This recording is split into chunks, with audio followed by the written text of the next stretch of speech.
काषाय वस्त्रं करदण्डधारिणं कमण्डलं पद्मकरेण शङ्खं चक्रं गदाभूषितभूषणाढ्यं श्रीपादराज्यं शरणं प्रपद्ये। नमस्कार, मैं पंडित हर्षद पौनीकर आप सबका मेरे भाग्य चक्र दी फॉर्चून टेलर कार्यक्रम में बहुत बहुत हार्दिक स्वागत करता हूँ। आप सभी लोगों को श्री भगवान दत्तात्रेय जी की जन्मोत्सव की बहुत बहुत हार्दिक शुभकामनाएं। आज हम बात करने जा रहे हैं भगवान दत्तात्रेय जी की और दत्त तत्व की। दत्त का अर्थ क्या होता है, दत्त तत्व क्या होता है। देखिए, ये जो सृष्टि है वो एक ईश्वर के द्वारा चलायमान है। इसको एक शक्ति चला रही है समस्त संसार को। तो भगवान जो दत्तात्रेय जी है, वैसे तो हम सभी जानते हैं कि गॉड का जो अर्थ होता है G for generation, O for organisation, D for destruction. अर्थात जनरेशन मतलब संरचना करना, मतलब भगवान जी जो है ब्रह्मा जी को समर्पित है। ऑर्गेनाइजेशन मतलब पालन पोषण करना भगवान विष्णु जी के हाथ में है, और डिस्ट्रक्शन मतलब संहार करना ये भगवान शिव के हाथ में है। तो ये सतयुग काल की बात है। उस समय में भगवान श्री नारद जी अनेक लोगों की यात्रा कर रहे थे और भूलोक में आए। उन्होंने देखे कि यहाँ पे भूलोक पर एक अत्यंत प्रतिव्रता स्त्री जो साक्षात जगदम्बा माँ अनुसया माता जिनका नाम था, वो प्रतिव्रता अपना धर्म निभा रही थी। शास्त्रों में काफ़ी उल्लेखनीय और भी बहुत सभी शास्त्रों में पतिव्रता धर्मों के बारे में काफ़ी अच्छा उल्लेखनीय बताया गया है। जो इस कलयुग में भी काफ़ी ग्रंथों के बारे में पतिव्रता पति सेवा के बारे में काफ़ी अच्छा बताया गया है। और अपने पति के ऊपर विशेष निष्ठा रखती थी। तो उनकी परीक्षा लेने के लिए श्री नारद जी ने तीनों लोक की यात्रा की और तीनों जो देवियाँ, माता पार्वती, माता लक्ष्मी, माता सरस्वती, इनके पास में उनकी पतिव्रता धर्म का काफ़ी अच्छा बखान किया गया और बताया कि काफ़ी तेजस्वी पतिव्रता है। तो उनके द्वारा अपने पतियों को भूलोक पर जाके उनकी परीक्षा लेने के लिए भेजा गया। वहाँ पे जाने के बाद में उनके द्वारा परीक्षा ली गई और उनसे कहा गया है, उन्होंने ये साधु के वेश में गए वहाँ पे और उनसे कहा गया है कि हम साधु लोग हैं, मध्याह्न काल में आपके द्वार पे आए हैं, हमको कुछ खिलाइए। तो उन्होंने भी अपने पतिव्रता धर्म को निभाते हुए कि अतिथि देवो भव कहा गया हमारे यहाँ पे, तो उनका सत्कार करने के लिए अतिथि देवो भव, उनका सत्कार वैसे वापस नहीं जाने चाहिए अतिथि। तो इस कारण से उन्होंने उनको अपने घर में प्रवेश कराया, परंतु उन्होंने एक शर्त रखी कि आप हमारे सामने नग्न होकर के हमको परोसिए। तो उनकी अपने पति पर विशेष निष्ठा थी, तो उन्होंने प्रार्थना की कि मैंने यदि मेरे तन मन से जो अपनी पति निष्ठा से उन्हें पति के यदि पतिव्रता धर्म का पालन किया है, तो ये जो तीनों जो भिक्षुक आए हैं, अतिथि आए हैं, बालक बन जाए। तो उस समय वो बालक बन गए। तो इसमें भगवान श्री शिव, विष्णु जी और ब्रह्मा जी तीनों बालक स्वरूप हो गए। और जब ऋषि अत्रे तपस्या करके वापस आए, उन्होंने देखा सायंकाल में कि तीनों बालक देखे, तो उन्होंने अपने तप के द्वारा जान लिया कि तीनों कौन है। उसके बाद जो है तीनों देवियाँ अपने स्वामियों को खोजते हुए पृथ्वी पर आई। उन्होंने भी देखा कि हमारे ये जो पति है ये बालक स्वरूप हो चुके हैं। तो उन्होंने प्रार्थना की कि हमें हमारे पति के रूप में ये जो बालक है हमारे पति के रूप में चाहिए। तो उस समय में माता अनुसुईया जी ने प्रार्थना करी कि मुझे पुत्र के रूप में आप जैसे बालक प्राप्त हो। तो उन्होंने उसका एक रूप बनाया, जिसमें जो है एक रूप बना जो तीनों रूप का एक रूप बना, जो भगवान दत्तात्रेय जी कहलाए। देखिए, दत्त का अर्थ होता है देना। ये सद्गुरु है, अर्थात सद्गुरु अर्थात जिनकी पदवी ईश्वर से भी ऊपर होती है। ईश्वर ने आपके नसीब में क्या लिखा है परंतु वो तो बदला नहीं जा सकता है, परंतु ये अपने भक्तों के जन्म जन्मांतर के कर्म इनको जो रहते हैं अपने भक्तों के याद रहते हैं और इनकी भक्ति सहज नहीं मिलती है। ऐसा शास्त्रों में लिखा गया है कि जो भगवान दत्तात्रेय की व्यक्ति काफ़ी जन्मों के पुण्य संचयन होते तब जाके आप इनके ग्रंथ के पारायण या इनकी भक्ति करने का आपको अवसर प्राप्त होता है। वैसे ये तत्व आता कहाँ से? पूर्व जन्म में या कहीं ना कहीं से आपको उनका कोई प्रसाद मिला हो तो वो तत्व आपके अंदर निहित होगा। दत्ता तत्व मतलब एक सेवा का तत्व है। सेवा अर्थात आपके पास जो भी है उसको आप देने का आप में सामर्थ्य होना, क्योंकि जो देगा उसी के पास तो सभी आएंगे। यदि कोई आपके पास आता है तो मतलब आप में सामर्थ्य हो देने का, आप में वो काबिलियत है, तभी तो आपके पास वो आया है कि नहीं? तो ये दत्त तत्व है। इनके छः भुजाएं हैं, अर्थात ये ब्रह्मा विष्णु महेश का एकत्र रूप है। 6 भुजाएं हैं और इनके द्वारा गुरु परंपरा का भी निर्वाह किया गया और नाथ संप्रदाय का भी स्थायित्व किया गया। ये इन्होंने कभी शस्त्र होने के बावजूद भी इन्होंने कभी किसी का वध नहीं किया। ये वध करते हैं आपके कुकर्मों का और आपके जन्मांतर के पापों का और आपके अहंकार का। जन्म पत्रिका में ज्योतिष में बात करूं तो भगवान दत्तात्रेय का जन्म जो है मार्गशीर्ष महीने की, कहीं कहीं रोहिणी नक्षत्र और मार्गशीर्ष में पूर्णिमा को तो मार्गशीर्ष करते हैं मृगशिरा नक्षत्र से। तो ये निरंतर भ्रमण पे रहते हैं, जैसे मृग इधर उधर रहता है वहाँ पे, परंतु इसका एक गुण है विशेष। इसके जो देवता है वो जो मृगशिरा नक्षत्र के वो जो है महादशानाथ तो मंगल हुए, परंतु इसके जो स्वामी है वो सोम अर्थात चंद्रमा है। तो सौम्य आकृति है इनकी, कोई सी क्रूर आकृति नहीं है, काफ़ी सौम्य रूप है। तो सौम्य रूप में इनकी पूजा की जाती है और इनकी पूजा करने से, इनकी भक्ति करने से आपके जीवन में एक स्थिरता प्राप्ति होती है, ज्ञान के मार्ग खुलते हैं आपके, और जो भी आपके जो ज्ञान है उसमें आपकी बढ़ोतरी होती है, एक नई खोज होती है। और जो भी इनकी भक्ति करता है उसको जीवन में गुरु या सच्चा मार्गदर्शक अवश्य प्राप्त होता है। खास करके जब आपके जीवन में आपका कोई लक्ष्य नहीं मिल रहा हो तब आप इनकी भक्ति कीजिए, तो आपके जीवन को आपको मार्ग दिखाने वाला आपको अवश्य प्राप्त होगा।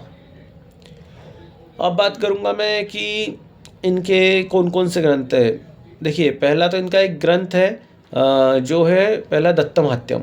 इसमें दत्त जन्म की कथा से लेके कि इसमें बताया गया है कि मनुष्य ने स्वयं को कैसे पहचानने चाहिए और आप कौन हो। पहला उसमें यह आपकी आपसे पहचान कराते हैं, पहले आप स्वयं को जानिए। दूसरा जो ग्रंथ है वो है श्री गुरु चरित्र।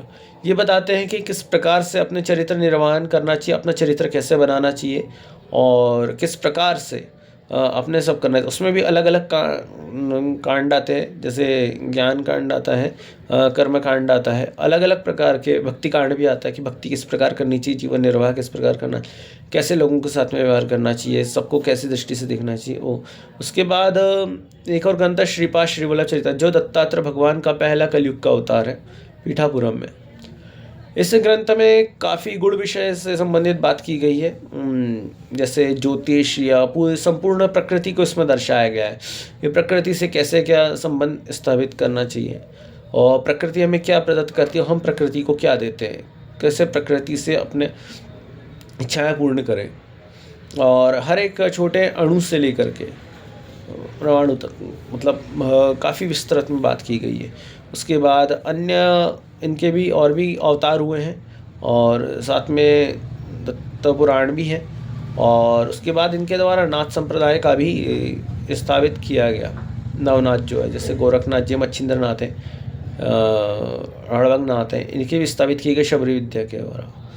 और इनकी जो व्यवस्था है वो व्यक्ति जो है उसकी, मतलब इनका काम, जिन्होंने कभी किसी का वध तो नहीं किया, परंतु हाँ उसकी इनके जो नियम के विरुद्ध जाता प्रकृति की, उसकी बुद्धि जरूर भ्रमित कर देते हैं।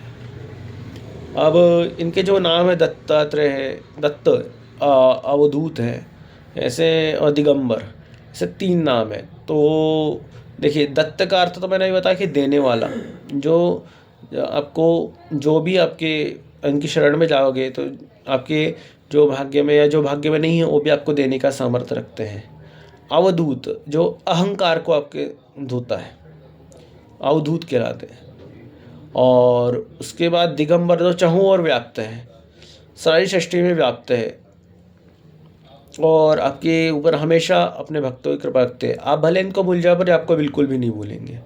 उसके बाद इनके पास त्रिशूल, कमंडल, झोली, गदा और 4 श्वान और गाय माता, गौ माता इनके साथ में है। इनके द्वारा 24 गुरु की गए। इनका कहना यह है कि प्रकृति में सीखने लायक सभी चीज़ें हैं। आपको जो भी सीखने को मिलता है प्रकृति में आप बिल्कुल सीख सकते हो। गुरु की कहीं कोई कमी नहीं है। इनके द्वारा इसलिए 24 गुरु भी बनाए गए हैं। और इनकी जो दत्तात्रेय भगवान का जो एक जो ग्रंथ है गुरु चरित्र, उसमें काफ़ी अच्छा व्याख्यान दिया है। काफ़ी प्रचलित ग्रंथ है, काफ़ी भक्त लोग इसका पारायण करते हैं। हाँ, महिलाओं को इसका पारायण मना किया गया है क्योंकि इसमें कुछ ऐसे बीज मंत्रात्मक है कि जिसका शरीर के ऊपर विशेष मतलब प्रभाव पड़ता है। तो महिलाएं किस चीज़ का पारायण करें, उनकी भक्ति कैसे करें? तो महिला जो है वो जाने के वो मतलब उनको जो है इसका गुरु सप्तशती चरित्र सार है वो पढ़ सकते हैं, दत्त भावनी पढ़ सकती है। और अन्य जो इनके ग्रंथ हैं जैसे नवनाथ का है और श्रीपादोल चरितमृत दत्त महात्म्य, इनका पठन आप कर सकते हैं। तो गुरु चरित्र का पाठन आप अपने किसी योग्य विद्वान ब्राह्मण या आपके घर में जो भी पुरुष हो उनके द्वारा आप करवा सकते हैं। और इसमें इनका ज्योतिष से क्या संबंध है? तो देखिए, ज्योतिष का इनसे संबंध, इनका ज्योतिष से संबंध नहीं है, ज्योतिष का इनसे संबंध है क्योंकि समस्त ग्रह नक्षत्र सब इनके अधीन है। आप इनकी शरण में चले जाइए, आपका भाग्य अपने आप बदल जाएगा, आप जो भी चाहते हैं। और यदि आपके जीवन में स्थिरता नहीं है, आपका मन काफ़ी व्याकुल रहता है, तो इनकी भक्ति आपको अवश्य करनी चाहिए। इनका एक मंत्र है जो इनके एक अवतार होता है टेम्बे स्वामी, उनके द्वारा बनाया गया था, दिगंबरा दिगंबरा श्रीपाद वल्लभ दिगंबरा। इस मंत्र का आप यथाशक्ति जप कीजिए अपने घर में, कोई भी आपको बाधा नहीं होगी क्योंकि ये भूत प्रेत जिंदा असुर जो भी है, सारी सृष्टि में जो भी जोनियाँ हैं सबको तारने वाले हैं। इवन कि ये आपके यहाँ पे 21 पीढ़ियों तक के आपको तार देते हैं। जो भी पितृदोष है, ग्रह दोष है, इसका सबका नाश होता है। परंतु आपकी श्रद्धा वैसी होनी चाहिए, स्थिरता होनी चाहिए। गुरु करोगे, गुरु परीक्षा तो लेगा ही, तो आपको परीक्षा में आपके वैसे सामर्थ्य होना चाहिए, तभी आपको ही मिल पाएंगे। और उनकी भक्ति यदि आपको मिल गई तो समझ लो आपके काफ़ी जन्मों के पुण्य थे, कर्म थे कि आपको मिली। और आपकी यदि कोई आपकी खानदान में या बोल तो आपके वंश में ऐसा कोई है जिसकी भक्ति करी है, तो समझ लीजिए कि आप काफ़ी पुण्यवान थे कि आपके घर में ऐसा व्यक्ति का जन्म हुआ जिसने आपको सबको उतार दिया। और अब बात करूँगा मैं कि जो दत्त गुरु है, ज्योतिष इनका जो जन्म हुआ, इनके विभिन्न जो अवतार हुए हैं, तो उसमें से खास करके इनके अवतार ना मंगल से संबंधित काफ़ी रहे। जैसे मंगल कमांडर है, तो गुरु एक कमांडर होता है, अपने शिष्यों का आदेश देता है। तो इनके द्वारा अपने शिष्यों को काफ़ी सारे आदेश दिए गए हैं और इनके द्वारा काफ़ी स्थापनाएं करी गई है। और जो इनका जो नक्षत्र है, जैसे मृगशिरा नक्षत्र है, रोहिणी नक्षत्र है। रोहिणी नक्षत्र जो है जो नक्षत्रों की रानी कहा गया है। और उसके स्वामी भी चंद्रमा है। चंद्रमा से काफ़ी है क्योंकि जन्म कुंडली में चतुर्थ स्थान में कर्क राशि आती है।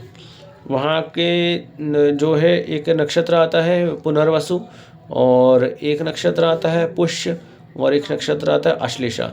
पुनर्वसु नक्षत्र जो है इसके जो दशानाथ बृहस्पति है, और जो पुष्य नक्षत्र है उसके जो दशानाथ शनि है, परंतु उसके जो देवता है वो देवगुरु बृहस्पति है। और वहीं एक आश्लेषा नक्षत्र आता है जिसके स्वामी सर्प है। ये जब आपका गुरु आपको ज्ञान देता है तब आपकी कुंडलिनी शक्ति जागृत होती है। जन्म जन्मांतर के पुण्य आपकी जो मूलाधार चक्र में होते हैं वो जागृत होते हैं। सर्प कहाँ होता है? जहाँ रहस्य होता है, खजाना होता है। तो आपके अंदर क्या खजाना छुपा है वो आपको, आप स्वयं एक स्वर्ण समान हो या आप क्या हो, कौन सा जैम्स हो, वो आपको आपका गुरु बनाता है और बताता है कि किस मार्ग पे चलने से आप चमकोगे। तो ये इनका महत्व था और दत्त तत्व था। और ये इनका जो भ्रमण निरंतरता स्मृतगामी है। जब भी आप इनको याद करोगे हमेशा ये आपके पास में आएंगे, क्षण में, एक निमेष में आपके पास में पहुंच जाएंगे। तो ये दत्तात्रेय भगवान की जो बात मैंने आपको बताई है, और इनके 24 गुरु की जो मैंने एक बार गुरु पूर्णिमा पे बनाया था मैंने वीडियो, उसकी भी लिंक दे दूंगा, वो भी आप सुन सकते हैं। तो ज़्यादा उचित है। इस प्रकार से आप भगवान दत्तात्रेय जी का जन्मोत्सव कर सकते हैं। और शाम के समय में सायंकाल में इनका जन्म हुआ था। तो यदि आपके पास गुरुचरित्र ग्रंथ है तो उसका आप पूजन करें। अवतरणी का मतलब एक सार है, पीछे सारे अध्यायों का 52 अध्याय इनके पारायण किए जाते हैं सप्ताह भर में, मतलब 7 दिन पहले से। और उसमें काफ़ी सारे नियम हैं। कलयुग में यदि ऐसे कोई नियम पालता है तो काफ़ी बहुत अच्छी विशिष्ट बात है। तो जितने नियम हो सके उतने पाले जाते हैं। तो ये आज भगवान दत्तात्रेय जी की बात हुई। अन्य आप ऐसी विशेष जानकारी के लिए मेरे इस चैनल को सब्सक्राइब कर सकते हैं, और हो सके तो इसको वीडियो को शेयर भी कर सकते हैं, और चैनल को सब्सक्राइब भी करें, और वीडियो पसंद आए लाइक अवश्य कीजिएगा। धन्यवाद। श्री गुरुदेव दत्त।